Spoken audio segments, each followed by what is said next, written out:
doit mettre sur pied une dans un état de droit, il y a une justice indépendante.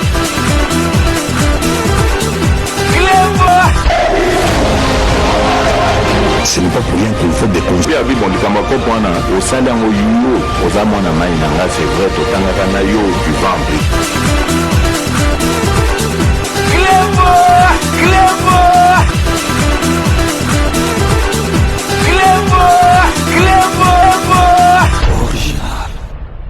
Salut et bienvenue sur Reclebois Original. Merci de votre fidélité. 5 minutes avec César Ngadi. Tout le monde est d'accord et il en restera ainsi pendant très longtemps. 5 minutes Nabiso et Alelo Ezali édition spéciale. Oyo Tokolak Sabino briefing. Oyo Elekaki ya semaine. Oyo na kati ya briefing wana ba invitaki ministre de la santé. Oyo Ayaki.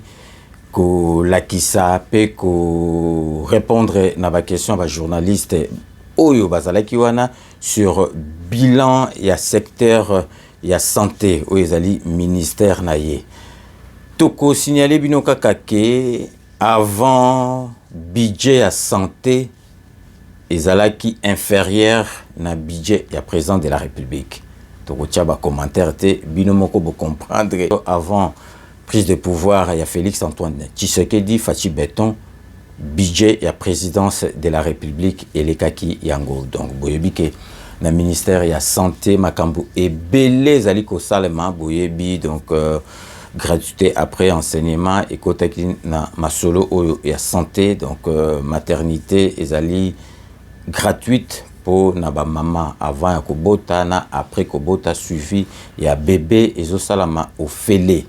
Après, par le billet où il y a santé universelle, soins médicaux et kokoma au félé. Nous surtout ministre il y a santé à l'imbolela qui nous surtout à répondre qui na ba question nous surtout. Na ibsibino moni ba ministre baza ba compétent bazali ko leka.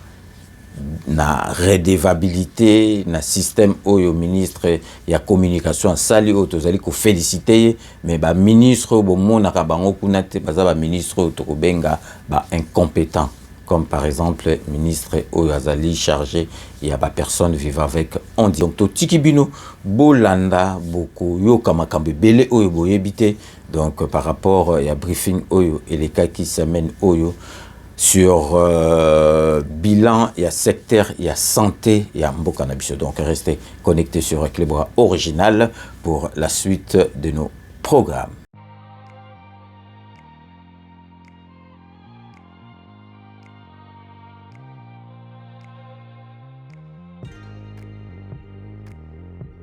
Mesdames et messieurs de la presse, bonsoir. Heureux de vous retrouver dans le cadre de cet exercice de redevabilité. Comme annoncé il y a quelques jours, nous avions commencé une série de briefings avec les différents membres du gouvernement pour faire le bilan de ce qu'a été leur action à la tête des différents ministères. Aujourd'hui, nous avons le privilège de recevoir à nouveau le ministre de la Santé publique, le docteur Roger Kamba. Il était ici récemment pour parler de couverture santé universelle. Ce soir, nous voulons avec lui faire le tour des grandes réformes qui ont été faites dans les secteurs de la santé.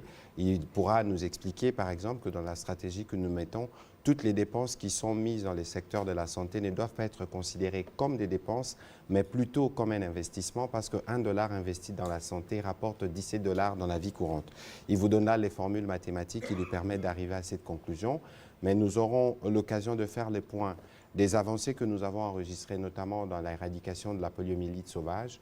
Nous allons avoir l'occasion de parler de toute cette stratégie qui est mise en œuvre pour la reconstruction notamment et la construction des centres de santé à travers le pays.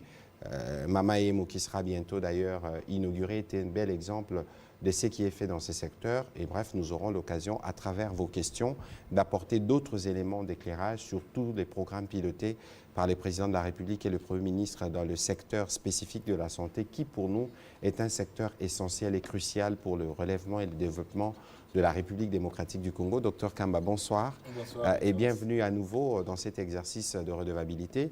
La dernière a été particulièrement appréciée. Nous espérons que ce soir, vous pourrez donner davantage des éléments pour que les Congolais qui nous suivent comprennent la stratégie globale qui a été mise en place par le président de la République, Félix-Antoine Tshisekedi.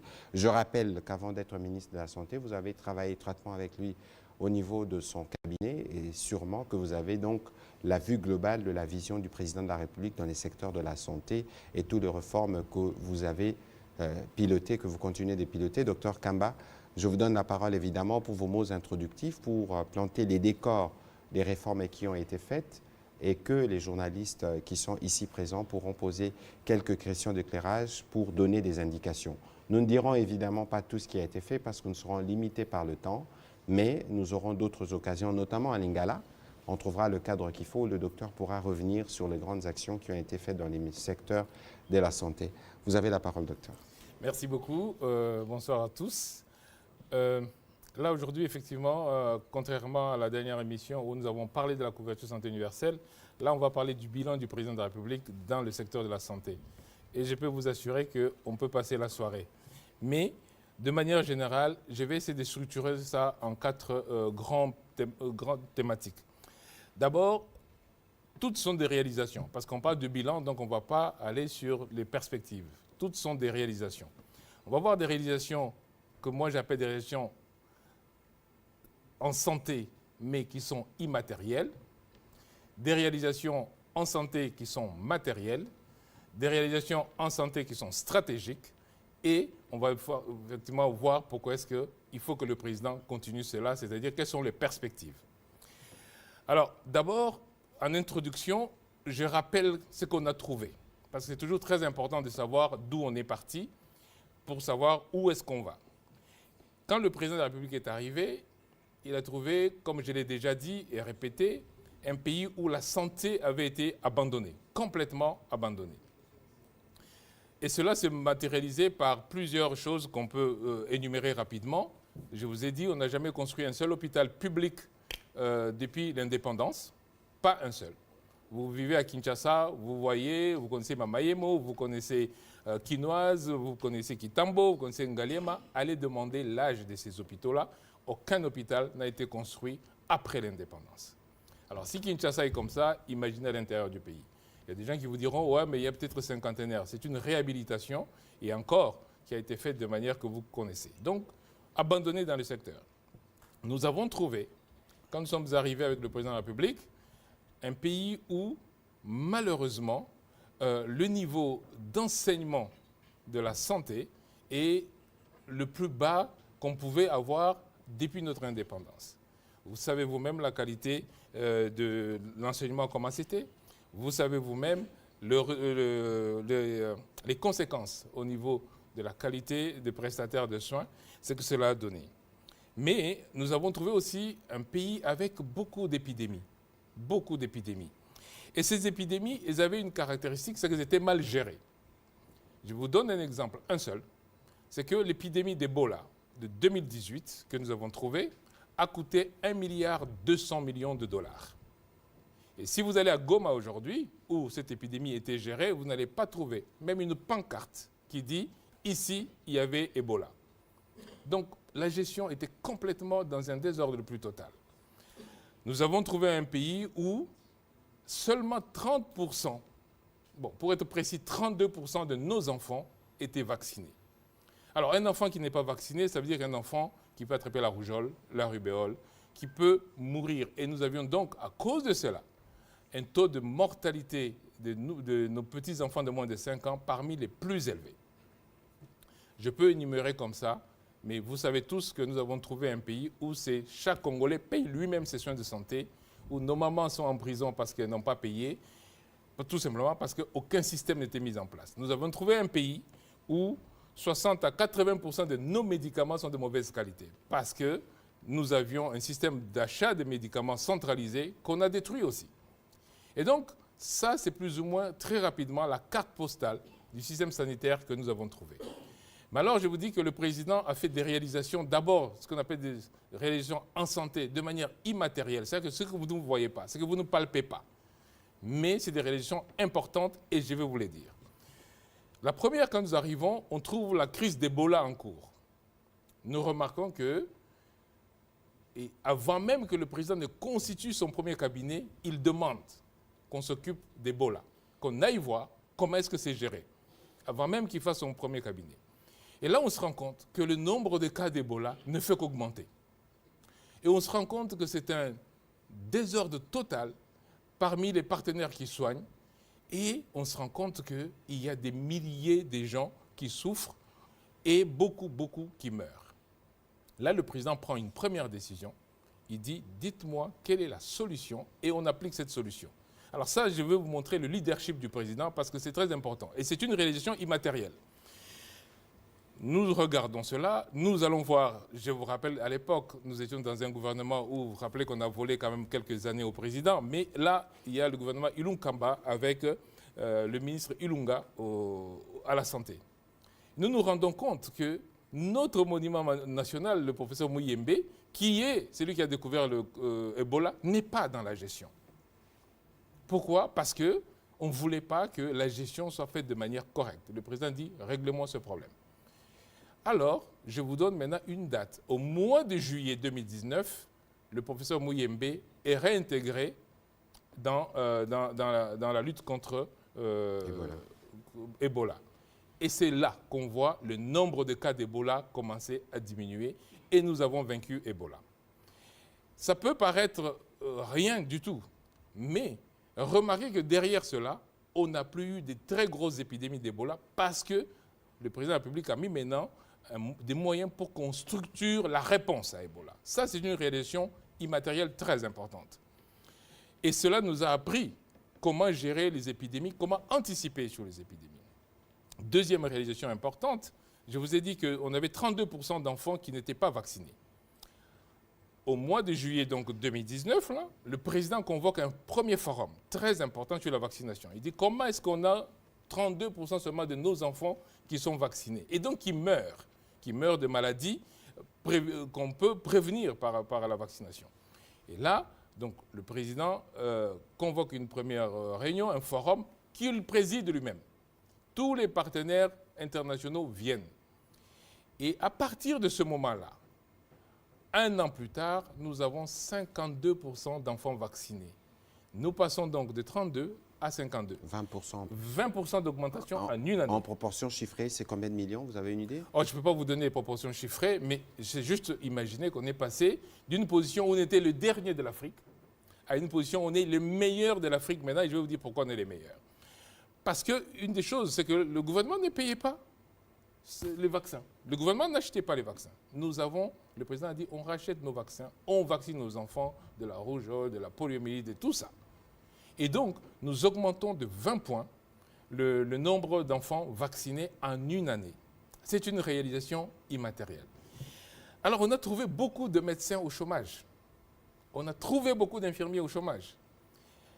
Vous pouvez vérifier, entre le moment où le président est arrivé et maintenant, nous avons mis plus de 35 000 personnes alignées. 9 600, 9 800 médecins alignés. Et donc, ça, c'est une réalisation immatérielle. Alors, je préfère qu'on en parle parce que souvent, quand on parle de réalisation, on regarde autour de soi pour voir s'il y a une route. Excusez-moi, docteur, mais notre collègue des sports, qui est aussi médecin, m'a dit que en tout cas, dans la dernière décennie, il n'y a jamais eu autant de mécanisation de médecins ou de reconnaissance de médecins dans le fichier de l'administration. C'est ce que je suis en train de vous dire. C'est une réalisation immatérielle très importante. On voit aujourd'hui, les gens ont l'impression, quand on parle de grève, ils ont l'impression que là, on a abandonné. Mais on oublie ce que le président a fait au total. C'est qu'on a aligné plus de 9 600 médecins. Et on a aligné plus de 35 000 au total prestataires de soins. Et ça veut dire un effort financier très important. Vous vous rappelez qu'on a eu Covid dans ce pays. Et le président, aujourd'hui tout le monde utilise le mot task force. Mais rappelez-vous, la première task force qu'on a mis dans ce pays, c'est la task force de lutte contre le coronavirus. Tout à fait. Et c'est moi qui l'ai dirigée, ça tombait bien. Mais c'est le président qui l'a faite. Et savez-vous combien de morts on a, nous, eu dans ce pays avec coronavirus au total? On a eu moins de 1500 morts au total depuis que le coronavirus a commencé jusqu'à ce jour. Tout à fait. Alors qu'il y a des pays où il y avait plus de 2000 morts par jour. Mais l'anticipation que le président a eue en janvier 2020, parce que je me rappelle, on revenait de Davos avec le président, quand on commençait à entendre parler de coronavirus. Et donc, le 30 janvier, le président me convoque au Conseil des ministres. Je rappelle encore que c'était Ilunkamba, c'était encore le gros gouvernement avec FCC Cash. Et là, le président me demande d'expliquer aux gens, j'explique, et le président dit au Premier ministre, vous avez compris, allez réagir maintenant. Nous avons réagi en RDC plus rapidement que beaucoup de pays occidentaux. Et la conséquence, c'est que nous avons intégré très rapidement tout ce qu'il y avait comme décision à prendre. Par exemple, nous avons décidé dans notre pays, parce qu'en ce moment-là, on pensait que c'était la bonne chose, de donner l'hydroxychloroquine dès lors que le patient, la personne était contaminée, pas malade, contaminée. Comme ça, on s'est dit, on stoppe cette histoire avant que beaucoup de gens ne soient contaminés. Et ça, c'est une réalisation immatérielle. Donc, déjà sur ce premier point, je vous montre le leadership du président. Je peux aller jusqu'à la couverture santé universelle, à la modification de la loi de la santé, à la mise en place de toute l'architecture des établissements qui ont été créés pour créer l'environnement sanitaire favorable aux autres domaines de la santé. Donc ça, c'est le premier point que je voulais expliquer sur les réalisations sanitaires immatérielles du président de la République. Alors, il y a les réalisations matérielles du président de la République. Ce que vous pouvez voir en regardant. La première qu'on peut regarder, qu'on peut voir, c'est Mama Emo. J'ai dit Mama Emo parce que je vous ai rappelé au départ qu'on n'a pas construit un seul hôpital public en 60 ans. Je pense, je peux donner même la date, je crois, le 15 décembre, on va inaugurer Mama Emo. 500 lits. Avec tous les services qu'on peut imaginer dans un hôpital de ce niveau-là. Et ça, si on enlève les 2 premières années qui ont été perturbées, disons que le président aura fait ça en 2 ans et demi. Mama Emo, vous voyez tous, on va montrer les images pour les gens qui seraient encore en train de douter, mais je vous donne même la date, mi-décembre, on inaugure Mama Emo, il devient fonctionnel. Ce n'est pas seulement inauguré, ça devient fonctionnel. Si vous prenez à Lubumbashi l'hôpital Sendwe, ceux qui sont de Lubumbashi connaissent très bien l'hôpital Sendwe, que nous allons aussi inaugurer. Pareil, un hôpital neuf. En image d'ailleurs, l'hôpital Sendwe. Voilà l'hôpital Sendwe. Allez voir l'intérieur de l'hôpital Sendwe. Et quand vous allez voir comment c'est équipé, vous comprendrez cette réalisation matérielle du président en santé et vous vous rendrez compte de ce que c'est. L'hôpital de la Mouya en Mbuji-Mayi. Mais je vous ai parlé d'Ebola. Ebola, qu'est-ce qui se passait en ce moment-là? Il se passait que quand quelqu'un tombait malade, on prenait les échantillons, on ramenait à Kinshasa. Le président a dit non, on ne peut pas faire ça. À Goma, aujourd'hui, il y a un laboratoire de P2, c'est-à-dire de niveau de protection des virus aussi méchants que le virus d'Ebola. C'est à Goma. Mais il n'est pas seulement à Goma, à Buta, à Bunia plutôt. En Ituri. En Ituri. Il y a un laboratoire de P2. Et nous sommes en train de déployer, là je viens de Bukavu, je suis arrivé hier soir, et là nous commençons le laboratoire P2 de Bukavu. Donc les gens ne sont pas au courant de ça, et c'est pour ça que c'est important d'en parler. Avoir un laboratoire P2 comme INRB, que nous avons ici, qui est l'UP3, ça montre la possibilité que nous avons proche des populations pour stopper les épidémies très rapidement. Ça montre la possibilité que nous avons de faire le diagnostic le plus proche possible. Et nous sommes en train de déployer les laboratoires au niveau des provinces. Donc, ça, ce sont des réalisations matérielles plutôt, au niveau de la santé. Mais alors, vous allez dire, oui, mais et les autres territoires? Je reviens au PDL 145 territoires, où vous avez 787 centres de santé qui sont construits, avec en plus 250 avec le BSECO, et moi j'arrondis à 1000 centres de santé. 1000 centres de santé, ça veut dire que nous avons 145 territoires, c'est-à-dire que dans chaque territoire, le président de la République a amené au moins 6 centres de santé. Quand vous vous rappelez qu'on n'en a pas construit depuis autant d'années. Donc, là, les centres de santé vont faire quoi? Vont rapprocher la population des soins de santé. Et quand vous imaginez que nos mamans, parfois, font des kilomètres pour aller accoucher, l'OMS dit qu'on ne doit pas dépasser 5 kilomètres entre l'accès aux soins, aux premiers soins, et l'endroit où on vit. Mais nous, parfois, on fait des centaines, parfois même des centaines de kilomètres. Donc ça montre bien qu'au niveau local, le président a ramené l'effort pour que les soins de santé soient de qualité. Donc, vous voyez bien qu'au niveau immatériel, au niveau matériel, le président de la République a planté le décor et a réalisé. Ce ne sont pas des choses qui vont venir, ce sont des choses qui sont là, que nous sommes en train d'inaugurer. Maintenant, je vous ai dit que le président de la République a fait des choses aussi stratégiques. Alors, quand je parle des choses stratégiques, je prends d'abord la couverture santé universelle. C'est quoi la couverture santé universelle? C'est permettre à ce que tout le monde accède aux soins de santé de qualité sans se ruiner. Bien sûr, on ne fait pas tout d'un coup, et surtout que tout ce que je dis là, c'est en 2 ans et demi. Eh bien, nous avons lancé ce programme-là qui, aujourd'hui, est un programme pour lequel même des médias internationaux commencent à se demander comment est-ce possible. Le premier paquet, vous le connaissez, c'est la gratuité des accouchements. C'est le premier paquet que je suis allé lancer hier, avant-hier plutôt, au Sud Kivu, et que nous avons déjà commencé ici, après le lancement que le président a fait le 5 septembre. Ce paquet est tellement stratégique que nos bébés et nos mamans qui mourraient plus que dans le reste de l'Afrique, dans le reste du monde, donc par conséquent, eh bien aujourd'hui, les 2 barrières fondamentales, c'est-à-dire la barrière financière et la barrière de la qualité des soins, sont en train d'être changées.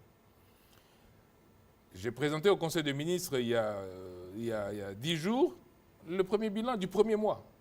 Plus de 8000 mamans qui ont accouché complètement gratuitement. Je suis parti à l'hôpital de Kitambo voir les mamans qui ont été césarisées. Et les mamans vous disent, si ce programme n'existait pas, j'allais payer entre 600 et 800 $. En d'autres termes, le président a donné à cette famille-là l'équivalent de 600 ou 800 $ par le système qui a été mis en place.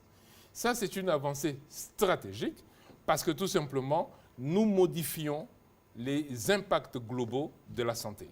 Le premier impact, c'est lui qui est de l'espérance de vie, qui est aujourd'hui la plus faible d'Afrique. La RDC est à 3 ans de moins que la moyenne africaine. Eh bien, l'approche stratégique que nous avons permet de modifier cet impact-là. Nous modifions l'impact de l'accès aux soins. L'accès aux soins, c'est du développement. Le ministre Mouyaya vous disait que quand on met $1 en santé, on produit 17 $ en économie. Effectivement, parce que dès lors que quelqu'un tombe malade, lui-même cesse d'être productif. Mais pire que ça, il consomme les ressources. Et donc, mettre de l'argent en santé, ce n'est pas une perte, ce n'est pas une dépense, c'est un investissement. Ça permet que l'individu reste productif et ça permet que l'individu ne consomme pas les ressources qui sont maigres. Alors, cette approche de couverture santé universelle est saluée par tous les pays, est saluée par les grandes organisations. Et aujourd'hui, vous avez vu que la Banque mondiale a dit « je vous accompagne ».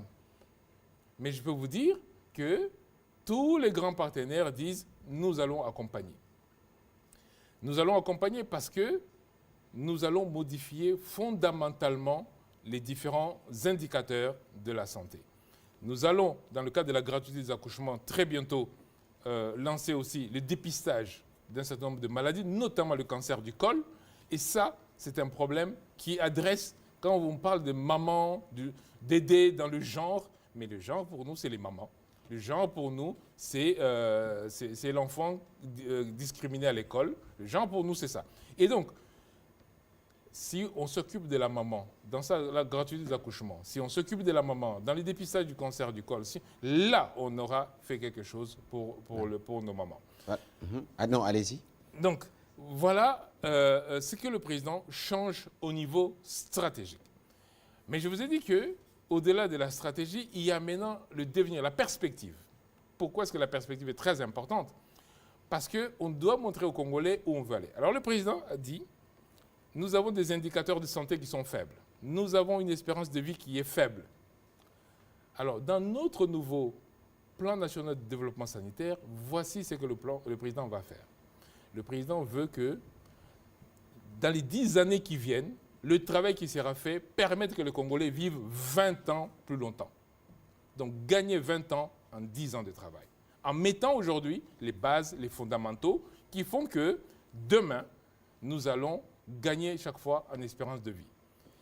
Alors, souvent les gens se disent, mais oui, mais est-ce que vous dites là, est-ce que c'est réaliste? Je vous dis que le Malawi l'a fait. Il faut nous expliquer, gagner 20 ans de vie en 10 ans de travail. En 10 ans de travail. Le Malawi l'a fait. Le Malawi avait 42 ans d'espérance de vie. Aujourd'hui, le Malawi est à 60 ans, un peu plus, d'espérance de vie. En 20 ans, enfin, ils ont augmenté leur espérance de vie de 20 ans. Et c'est ça que nous allons faire ici. C'est ça que nous allons faire ici avec les fondamentaux de la couverture santé universelle, de la protection financière, de l'amélioration de la qualité, de l'amélioration de la formation de nos prestataires de soins, de l'amélioration des soins de santé primaires, c'est-à-dire du fait que, au plus proche possible de nos patients, de notre population, on puisse surveiller la santé, on puisse détecter rapidement les épidémies, on puisse les stopper avant qu'elles ne viennent nous envahir de manière impressionnante. Mais aussi en améliorant les ressources qui sont mises en santé, les ressources financières. Pour les ressources financières, je rappelle quand même que pour la gratuité des accouchements, et c'est la première fois qu'un pays africain le fait, le président de la République a mis 42 millions de dollars pour que nos mamans à Kinshasa accèdent aux soins de santé. Je répète que c'est la première fois qu'un pays africain met autant d'argent dans un projet de santé. Et donc, voilà l'introduction que je peux faire Tout à fait, oui, merci. Pour la couverture santé universelle et pour les choses que le président a faites en santé. Écoutez, docteur, merci beaucoup pour toutes ces explications que vous venez de nous donner, toute cette présentation des actions que le président de la République a entreprises dans les secteurs de la santé. Évidemment, on ne peut pas être exhaustif parce qu'il y en a beaucoup qui a été fait à travers le territoire de la République démocratique du Congo, mais au moins on peut comprendre que les fondamentaux sont en place, comme nous aimons le dire. La fondation a été placée pour nous assurer que les Congolais, en 10 ans, gagneront 20 ans d'expérience de vie. On va commencer cette série de questions avec Madame Bienvenue Babois, qui sera suivie de Madame Gino Rehema.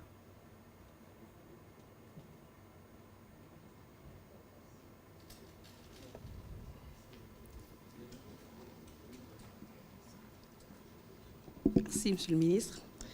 Je vais parler de la Covid. Vous avez évoqué le cas de la Covid.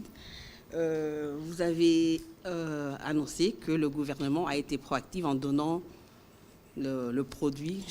La task force en place. La task force a été proactive en donnant le produit nécessaire pour ceux qui ont eu le Covid. Mais ma question, c'est plutôt une inquiétude pour ces prestataires qui ont été au front dès le début de la Covid. Ils ont sauvé des vies, mais aujourd'hui, ils réclament leurs primes. Ils sont nuit et jour, soit au ministère des Finances, soit à l'INRB ou à l'IGF. Aucune solution. Alors la question... Avez-vous remarqué qu'ils ne sont jamais au ministère de la Santé? Ils n'ont pas été au ministère de la Santé? Mais non, parce que... Puisqu'ils savent que vous êtes là.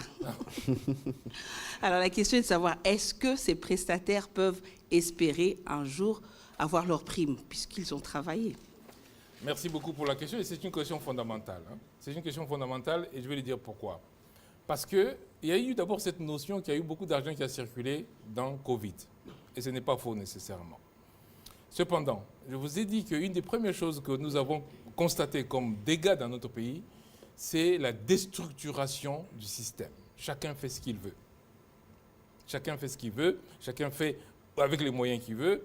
Et on s'est retrouvé effectivement avec plusieurs endroits où l'engagement budgétaire, l'engagement financier était fait.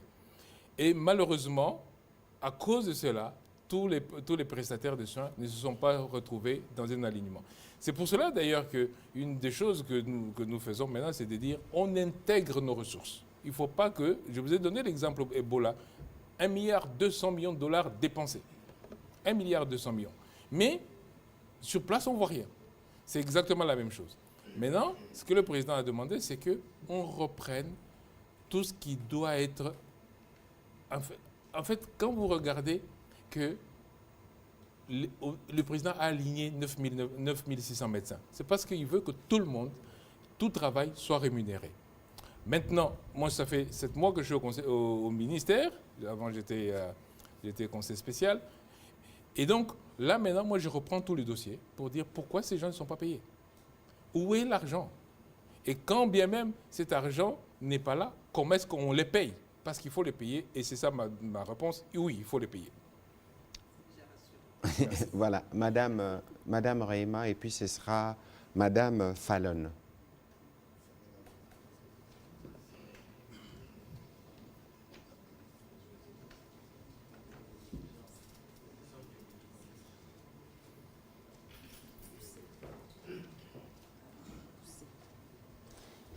Je fais ça. Merci beaucoup. Bonjour, Leurs Excellences.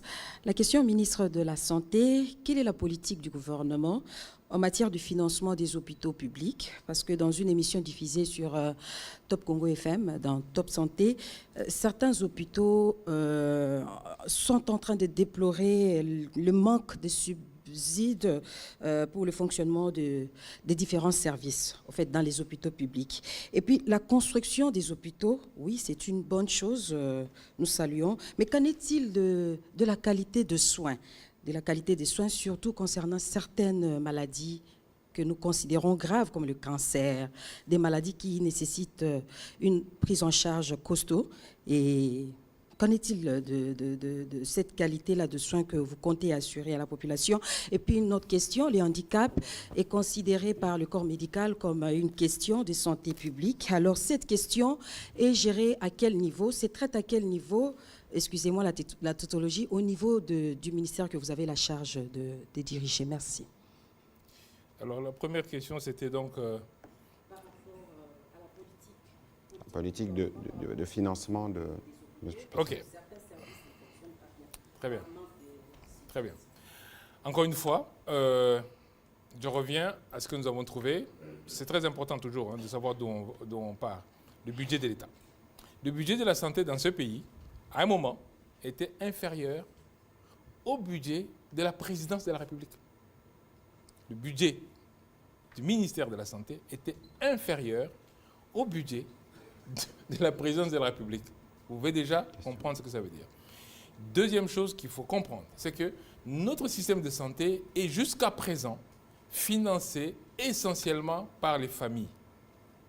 Par les familles. 42% du financement de notre système de santé, ce sont les familles. Troisième chose, c'est que l'autre moitié du financement, c'est par les partenaires. À partir de ce moment-là, la marge de manœuvre du gouvernement pour la gestion de ces hôpitaux était mauvaise. Mais maintenant, avant de parler du budget de financement des hôpitaux, je reviens à la gestion des hôpitaux. La gestion des hôpitaux, depuis des années, nous avons laissé ça dans des mains des gens qui ne savent pas gérer. Parce que ce n'est pas parce que je suis médecin que je sais gérer.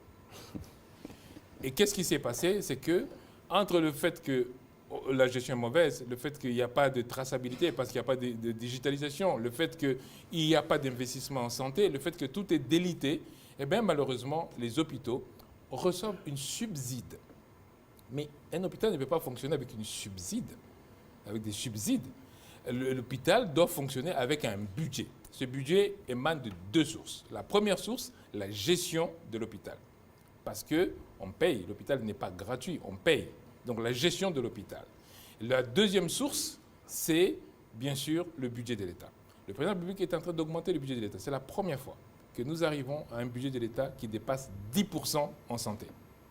10%. Et cela veut dire que... C'est quoi la moyenne africaine alors, docteur? Parce que s'il faut faire... Les accords d'Abuja nous demandent d'atteindre 15%. Ça, c'est les accords d'Abuja qui nous demandent que les pays fassent un effort pour atteindre 15% du PIB d'investissement en santé.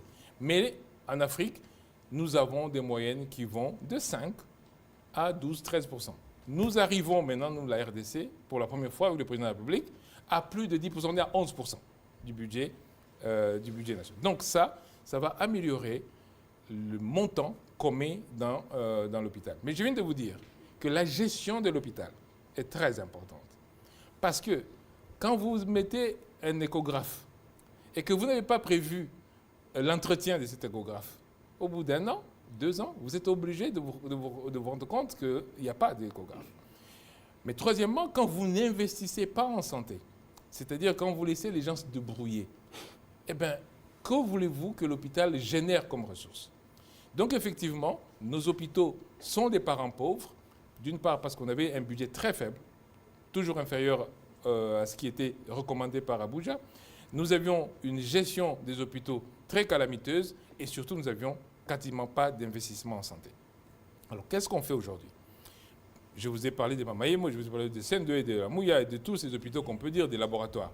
Une des choses qu'on fait maintenant, c'est qu'on investit en santé. J'ai dit la dernière fois que j'étais ici que nous avons de quoi équiper plus de 2000 maternités. Et donc, ça veut dire que quand vous allez investir en santé, eh bien, vous allez maintenant avoir plus de résultats financiers au niveau de l'hôpital. Donc, vous allez augmenter. Je ne peux pas vous répondre facilement en vous disant on va donner de l'argent aux hôpitaux. Je vous montre comment est-ce qu'un hôpital est géré. Par les ressources propres générées par une bonne gestion et par l'appui budgétaire du gouvernement. Et c'est ce que le président fait parce qu'on a augmenté le budget de l'État. Mais on a fait mieux encore. On diminue la charge sur la famille. La gratuité de la maternité, c'est quoi? C'est diminuer la charge sur la famille.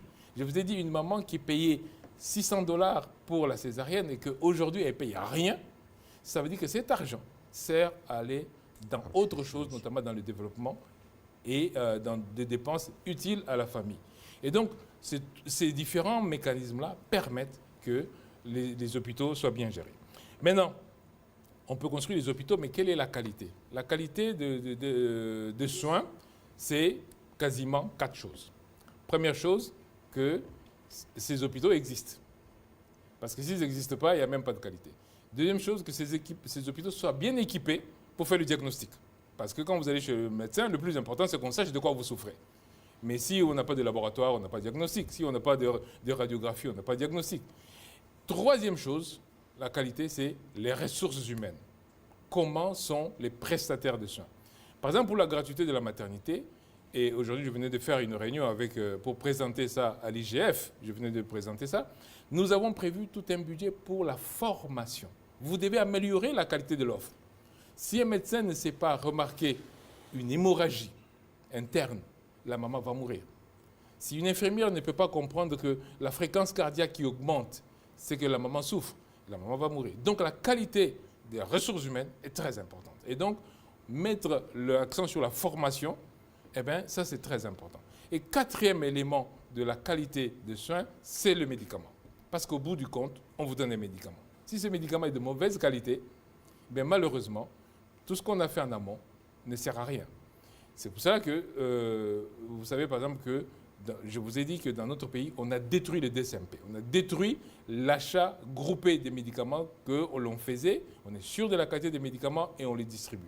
Et le président a demandé qu'on remette le système d'achat de médicaments pour que l'offre qu'on donne finalement, l'existence des hôpitaux, les équipements, les ressources humaines et les médicaments soient de qualité. Donc on travaille sur la qualité. On ne peut pas juste construire et ne pas tenir compte des gens qui vont travailler dedans.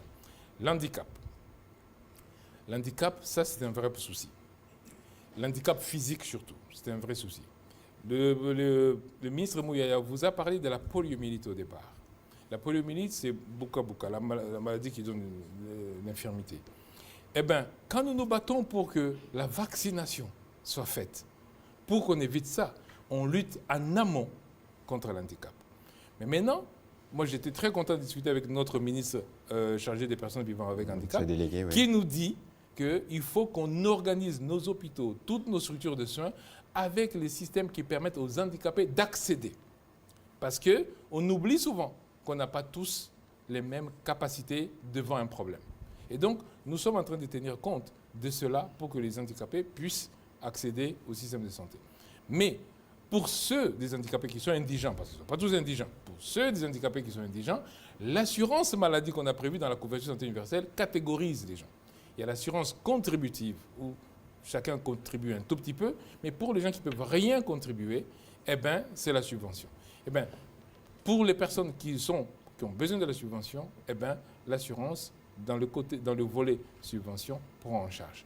Donc, tenir compte des handicapés, c'est tenir compte en amont, pour qu'on n'en ait pas beaucoup.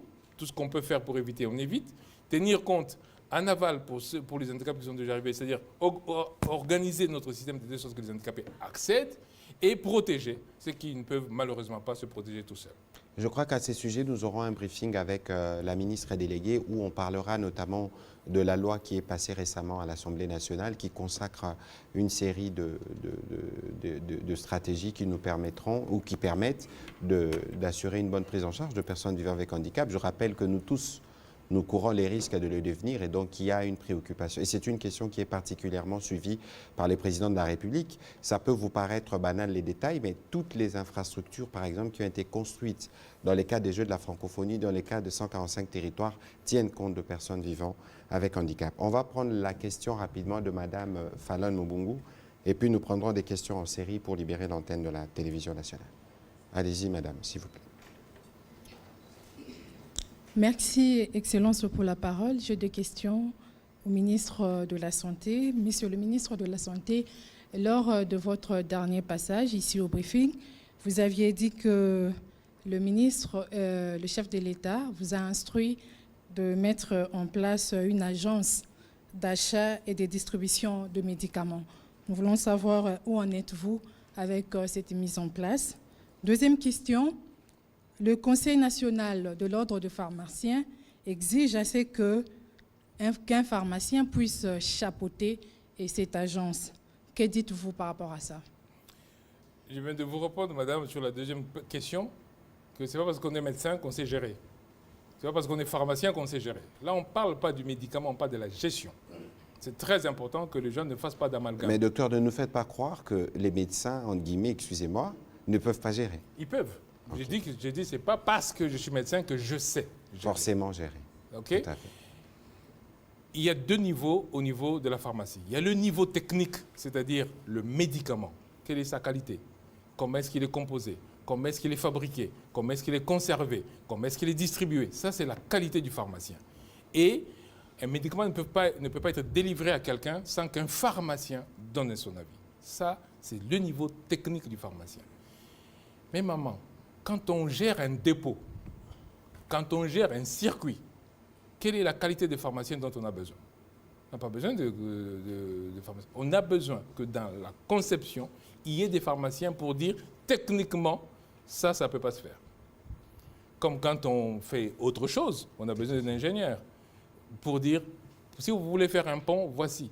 Mais la gestion, ce n'est pas de l'apanage de X ou Y, c'est l'apanage des gens qui savent gérer, qui ont des compétences de gestion. Donc, je ne dis pas qu'il faut exiger. D'abord, chaque fois que le président nomme, c'est le président qui nomme.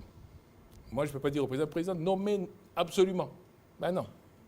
Ce qu'il faut, c'est que ça soit bien organisé, techniquement et structurellement. Et on n'a pas besoin nécessairement d'une telle catégorie de personnes. Je vais vous donner un exemple précis. Aujourd'hui, comme nous parlons, en Côte d'Ivoire, le ministre de la Santé, c'est un ingénieur. Aujourd'hui, vous pouvez vérifier. Et c'est l'un des meilleurs ministres qui a même été remercié par le président en public. C'est un ingénieur. Imaginez si on avait dit, ministère de la Santé, il faut seulement un médecin. Donc Patrick Muyaya peut devenir ministre de la Santé. Absolument. Absolument. Donc il faut qu'on sorte de cette ambiguïté où ces gens qui se battent pour leur classe en disant, c'est nous les médecins, c'est nous les pharmaciens, c'est nous les ingénieurs, c'est nous... Non. Il faut comprendre de quoi on parle. Techniquement, oui, parce que l'expertise d'un pharmacien, je ne l'ai pas. Mais la gestion d'un établissement public, ce n'est pas une expertise technique de la pharmacie.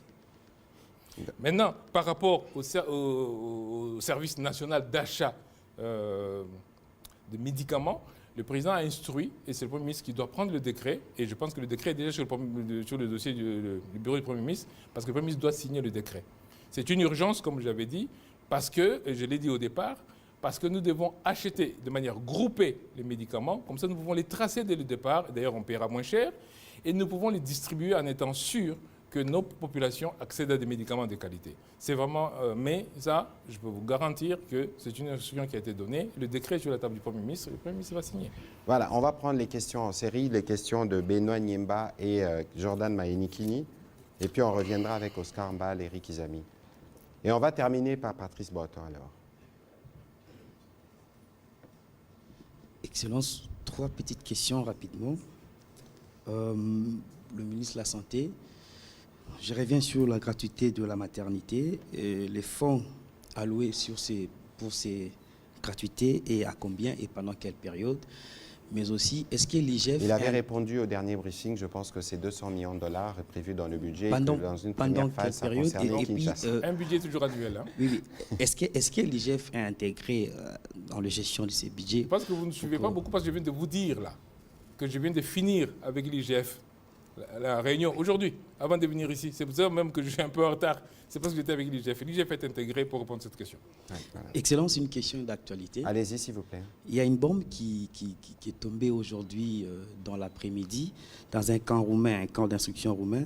Et selon des sources, cette attaque est attribuée à l'M23. Est-ce qu'on peut avoir une réaction Pas du du gouvernement? M23, du Rwanda, c'est évident. Et d'après mes informations, ce n'est pas tombé aujourd'hui, c'est peut-être la vidéo qui a été diffusée aujourd'hui.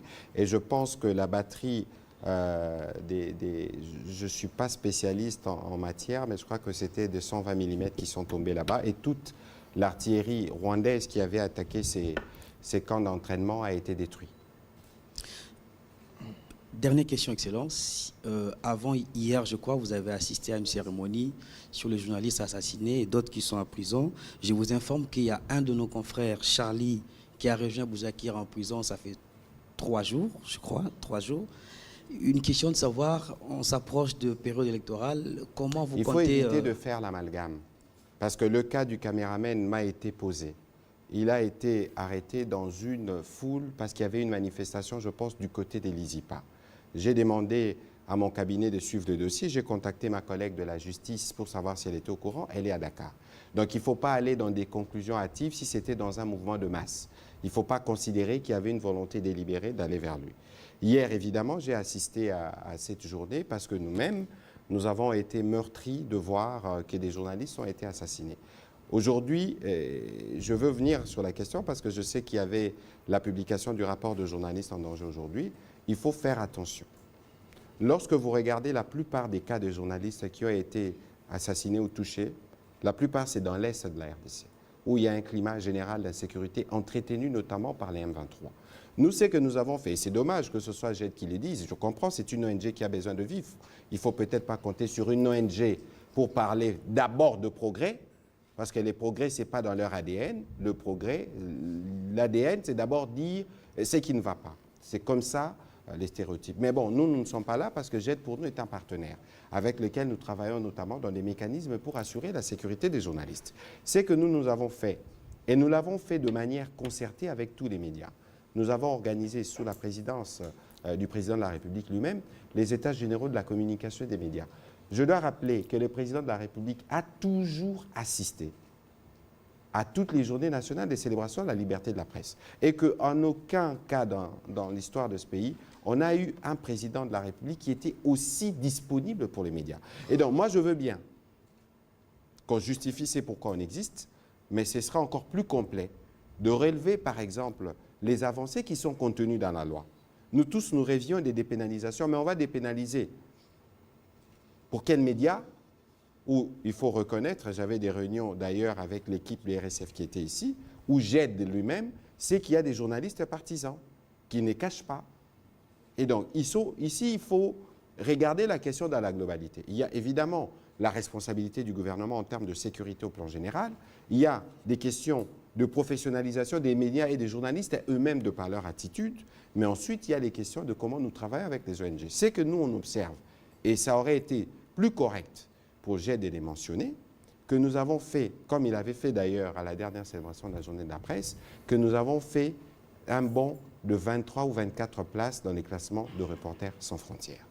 Il y a les cas d'Estanie que nous suivons, mais c'est la justice aussi qui opère, suivant les méthodes qui sont celles-là.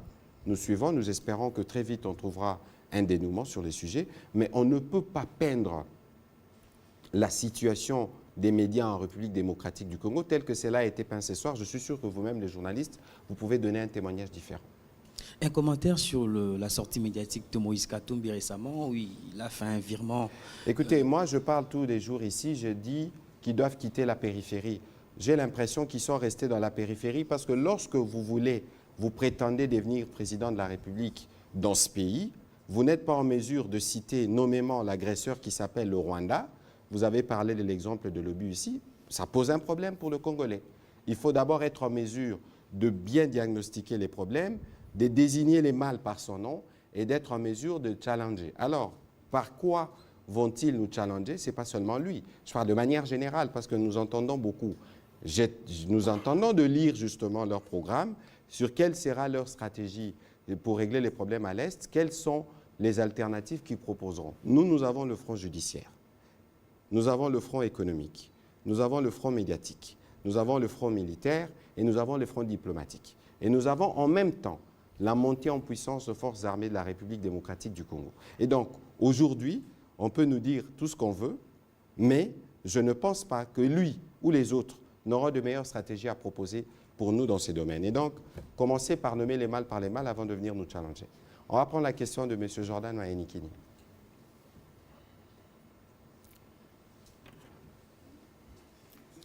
Merci pour la parole, Monsieur le ministre. La première question s'adresse au ministre de la Santé. Nous savons que le Premier ministre a déjà signé un décret annulant les tests PCR Covid pendant les voyages.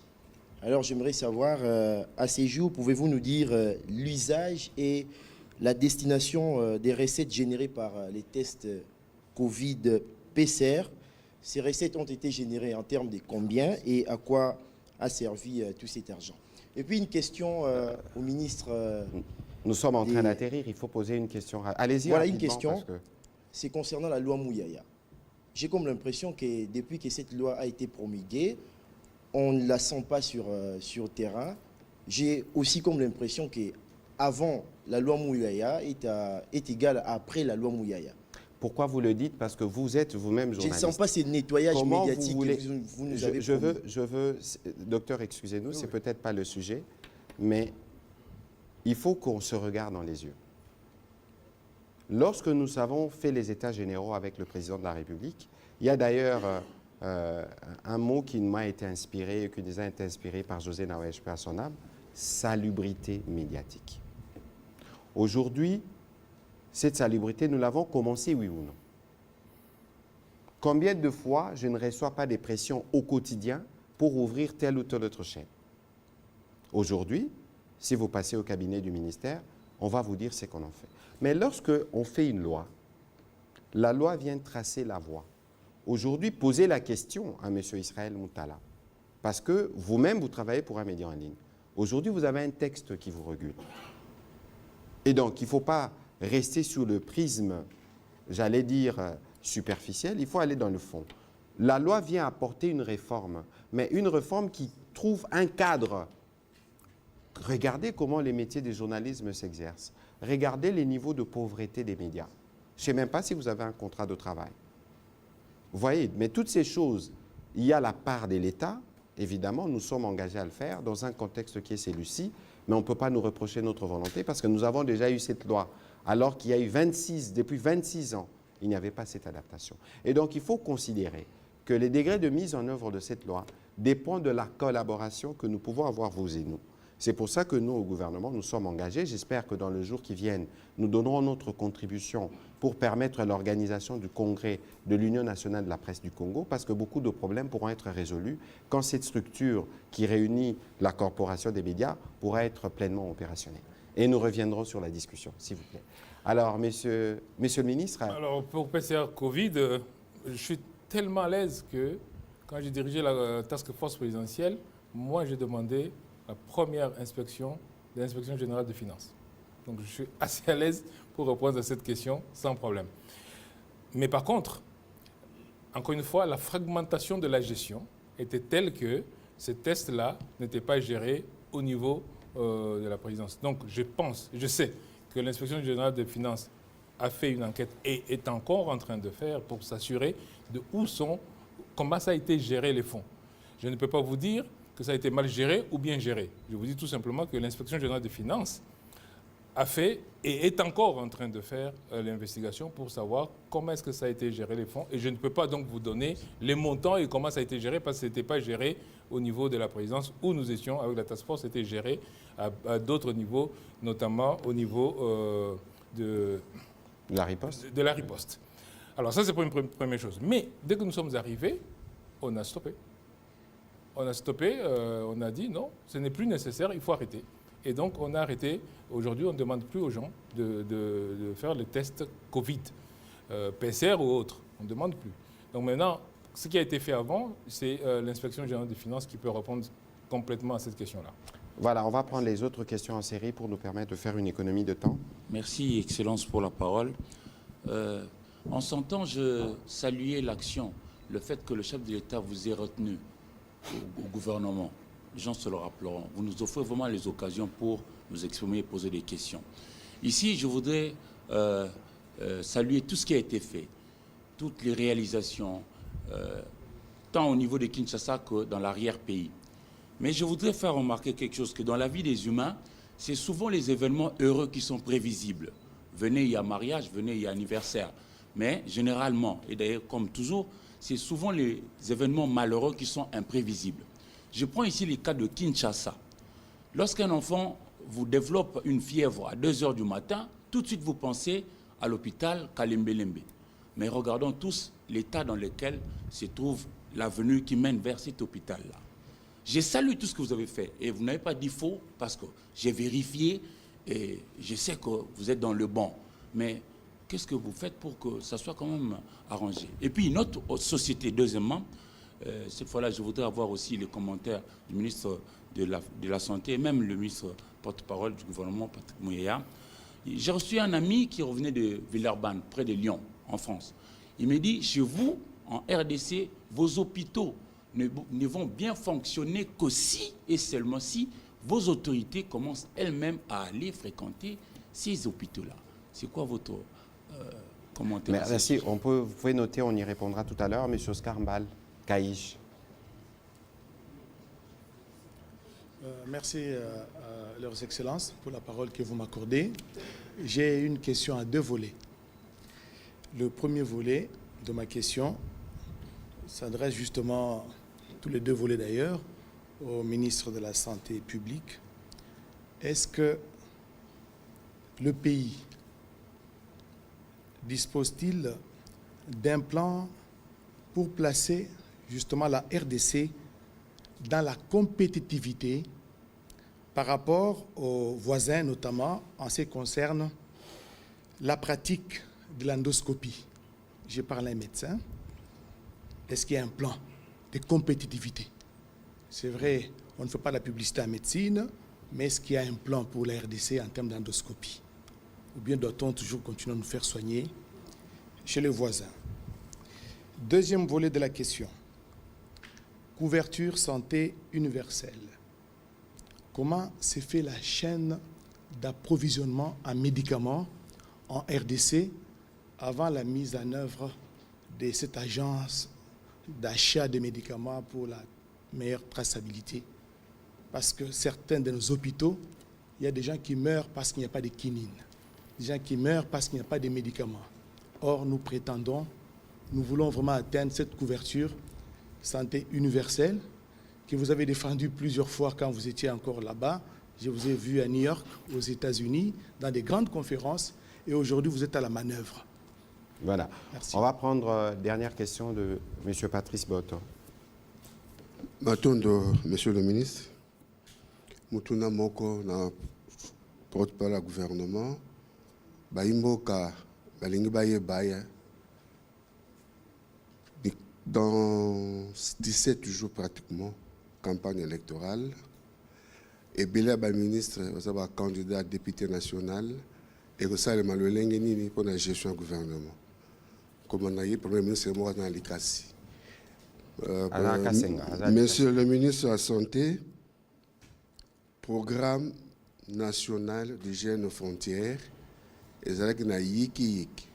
Moyebi koyiba misolo ba détournement conflit des textes au azalaki wana a yibi misolo à les États-Unis a démissionné ou to yokoti au tie intérimaire a otusuki wapi to yebite et pourtant ba fils maison bazali à quand la mise en place. Et puis il faut pour na cadre na directeur na programme moi na faut un médecin. Voilà. Alors, il y a les médecins directeurs généraux de l'hôpital général d'Issiro, le docteur David Kamalou, qui demande si la gratuité de la maternité intéresse seulement les structures du niveau primaire, c'est-à-dire le poste de santé, centre de santé, alors les hôpitaux. C'est un médecin, vous connaissez au l'entourage le médecin. Voilà, vous pouvez ramasser les questions qui vous concernent. Je reviendrai évidemment sur les aspects qui me concernent à la fin. Alors, pour l'avenue de Kalembelembe, je n'ai pas de réponse. Je ne vais pas vous mentir, je ne peux pas commencer à vous raconter des histoires. Notre pays est malheureusement dans l'état où nous sommes en train de tout rebâtir. Les efforts que le président de la République fait au niveau des routes, vous voyez vous-même. Et donc je ne peux pas commencer à vous dire, je vais arranger la route d'avenue qui passe devant Kalembelembe parce que devant Kitambo, il y a aussi une autre avenue devant. Donc c'est un problème qui est adressé d'abord au ministre des Infrastructures, mais la planification générale a déjà prévu un certain nombre d'axes routiers à améliorer. Donc, je peux parler de l'hôpital Kalembelembe, je peux parler des hôpitaux, mais si je commence à parler de routes, ça va faire de la démagogie. Je préfère ne pas être démagogue. Donc, je ne peux pas répondre à cette question-là. Alors, est-ce que les autorités doivent fréquenter les hôpitaux? Mais ils n'ont pas le choix. Quand vous faites un AVC aujourd'hui, même si vous avez les moyens de partir, vous allez partir comment? Vous ne pouvez pas partir. Quand vous faites de la fièvre la nuit, vous allez prendre un avion pour partir ailleurs. Nous tous, nous sommes coincés dans ce pays. Donc nous devons tous améliorer ce pays. Et donc, c'est lui qui a dit, quand vos autorités commenceront, mais les autorités ont des familles. Toutes ces familles-là ne montent pas dans les avions pour partir. Sauf qu'avant, il n'y avait pas de volonté. Sauf qu'avant, on avait abandonné le système. Je répète, le président, dans chacun de ses discours, il parle de la santé. Il n'y a pas un seul discours où il ne parle pas de la santé. Je ne sais pas quelle autre volonté vous voulez qu'on dise, là maintenant il y a la volonté. Nous avons répété ce que le président a fait. Les hôpitaux qui sont construits, les équipements qui sont amenés, les structures qui sont mises en place. Mais on ne bâtit pas un système qu'on a abandonné pendant 60 ans en 2 ans. Il faut quand même qu'on regarde les fondamentaux qui sont mis en place. Aujourd'hui, on a nos mamans qui accouchent sans payer. Alors, quand vous imaginez que cette année seulement, pour la ville de Kinshasa, qui prend à peu près 500 à 600 000 naissances par an, nous allons protéger 500 à 600 000 mamans et 500 à 600 000 nouveau-nés. Alors ça, si ce n'est pas une avancée, je ne sais pas ce que c'est. Donc, moi, je ne pense pas qu'il faille que les autorités arrêtent d'aller ou n'arrêtent pas d'aller. Ils sont juste coincés, comme nous tous. Nous nous soignons ici quand nous tombons malades. Alors, l'endoscopie, c'est un test médical, c'est un acte médical, mais il y en a tout plein d'autres. Il y a l'échographie, il y a le scanner, il y a l'IRM, il y a la cardio interventionnelle, il y a beaucoup de choses. Donc pourquoi l'endoscopie spécialement? Nous devons améliorer tout le système de santé, pas seulement le système digestif, parce que l'endoscopie c'est pour le système digestif. Donc nous devons améliorer tout le système de santé et c'est ce que nous sommes en train de faire en, comme j'ai dit, équipant, en améliorant la qualité des prestataires de soins, en améliorant la qualité des médicaments. Et ça m'amène d'ailleurs à la réponse à la question sur le SNAM, le service de l'achat des médicaments. Je répète encore, on a 60 à 80% de mauvais médicaments, je l'ai dit. Et donc, c'est pour ça qu'on doit mettre un achat groupé, tracé et distribué au niveau de la population. Et donc, c'est ça la chaîne d'approvisionnement qu'on est en train de mettre. Quelqu'un a déjà posé la question sur le décret que le Premier ministre doit prendre. J'ai répondu tout à l'heure. Alors, Penachef, fils maison. Alors moi, les termes fils maison, c'est des termes que je n'aime pas parce que ça ne veut rien dire. Si vous avez quelqu'un qui était là, qui a volé... posé question à Lingala. A posé question à Lingala, je réponds à Lingala. Ce qui veut dire que moi, na mboka, moi, na isika, wana ndei fois, konza isika, wana penza yangote. Parce que yibaki wana zaki wana te. Zaki moi na kunati. Et bongo. Ce qui bozu musu wana ndei yako ibate. On doit gérer correctement, on ne doit pas gérer parce qu'on est originaire, parce qu'on vient de. Non, on gère parce qu'on sait gérer. On est honnête parce qu'on est honnête, c'est pas parce qu'on vient d'eux, parce qu'on vient. Ceux qui ont moi na sikawa na fils maison de quoi le baki, père ibi osan. Donc je ne pense pas que ce soit la vraie question. La vraie question, c'est que le PNHF, c'est un programme que vous avez vu que c'est un intérimaire qui est là. Parce que je veux en faire un service national, pas un programme. Parce qu'un programme a tendance à s'arrêter au bout de 5 ans, 10 ans. Mais les frontières vont toujours être là.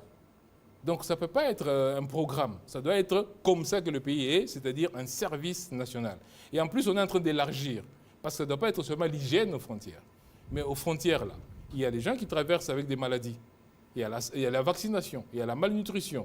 Il y a tous les déplacés internes qui doivent être pris en charge. Et c'est le service national de santé aux frontières, c'est ce qu'on est en train de mettre en place, qui va gérer tout ça. Et là, il n'y aura plus d'intérimaires. Et donc, ça, c'est par rapport à ça. Alors, maintenant, le médecin qui pose la question, mais ça veut dire que nous devons encore beaucoup communiquer. Parce que nous le répétons ici, une césarienne, ce n'est pas les soins de santé primaire, c'est déjà les soins de santé d'un niveau secondaire, voire tertiaire. Donc, quand on dit que la gratuité prend toute la maternité, c'est-à-dire pendant que la maman est enceinte, toute forme d'accouchement, c'est-à-dire compliqué, on n'est plus au niveau des centres de santé, on est au niveau des hôpitaux. Et donc, pour préciser à ce médecin qui demande, la gratuité, c'est pour la maman enceinte et le nouveau-né, quel que soit le niveau requis pour les soins, que ce soit au niveau des soins de santé primaire ou que ce soit au niveau des soins de santé secondaire ou tertiaire. Voilà, merci beaucoup, docteur Ata Oyanola Kiming Nalopoto Oyanola Lingala. Bon, Patrice Brotonamotu Notodi, je vais vous répondre en français en lingala parce que cette question revient souvent. Mais avant que je ne vous réponde, je vous inviterai à lire l'article 10 de la loi électorale. Je vais vous le lire rapidement. Sans préjudice des textes particuliers, sont inéligibles 1. Les personnes privées de leurs droits civils et politiques par décision judiciaire irrévocable. 2. Les personnes condamnées par une décision irrévocable du chef de viol, d'exploitation illégale de ressources naturelles, de corruption, des détournements des deniers publics, faux usage de faux, banqueroute et faillite pour la période de leur condamnation, sous réserve de la peine privative de droits civils et politiques. 3. Les personnes frappées d'une incapacité mentale. 4. Les fonctionnaires et agents de l'administration publique ne justifient pas, à la date limite du dépôt de candidature, du dépôt de leur demande de mise en disponibilité. 5. Les mandataires actifs dans les établissements publics ou sociétés du portefeuille ne justifiant pas, à la date limite du dépôt des candidatures, du dépôt de leur lettre de démission. 6. Les magistrats qui n'auront pas donné la preuve à la date limite du dépôt des candidatures, du dépôt de leur lettre de mise en disponibilité. 7.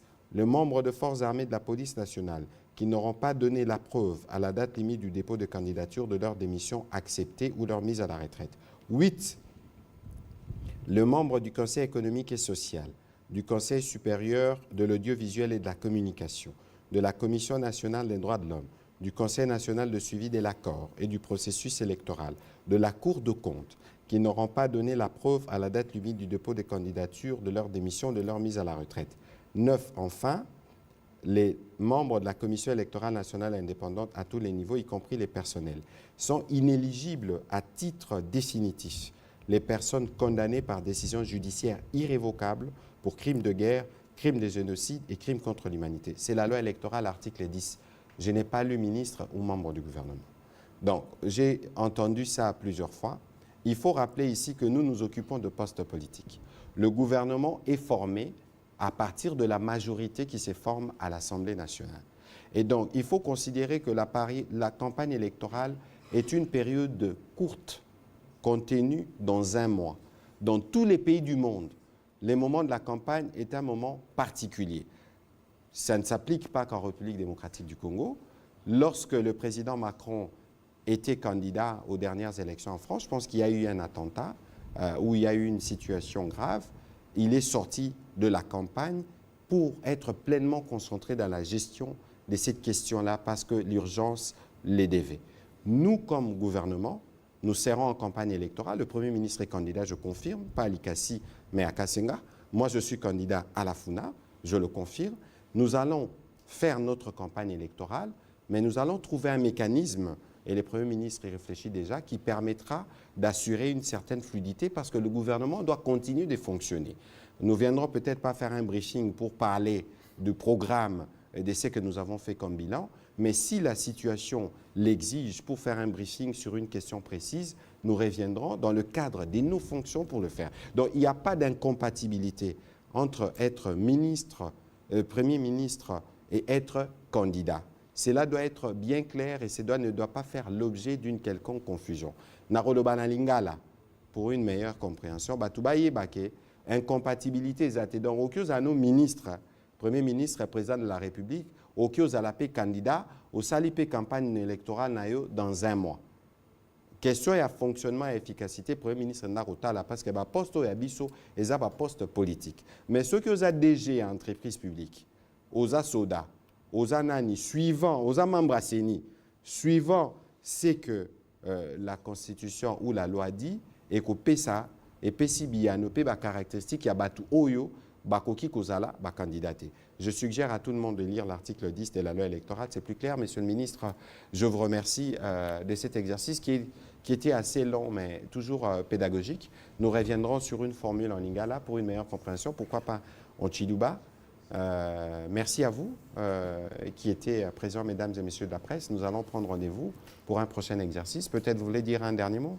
Je peux juste dire que s'il y a un domaine où on ne peut pas regretter les actions du chef de l'État, c'est le domaine de la santé. Parce que là, on peut étaler et étaler. Et surtout, s'il y a un domaine où on doit vraiment suivre le président de la République, c'est le domaine de la santé, parce que c'est celui qui donne des perspectives pour le capital humain.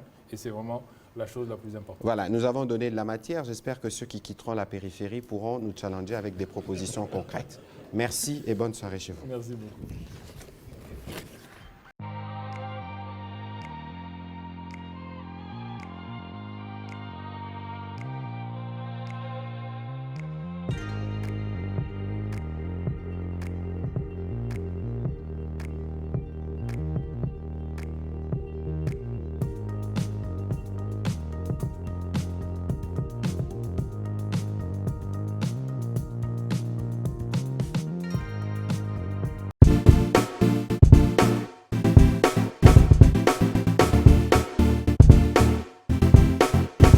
On doit mettre sur le pied et ne créer dans un état de droit et une justice indépendante.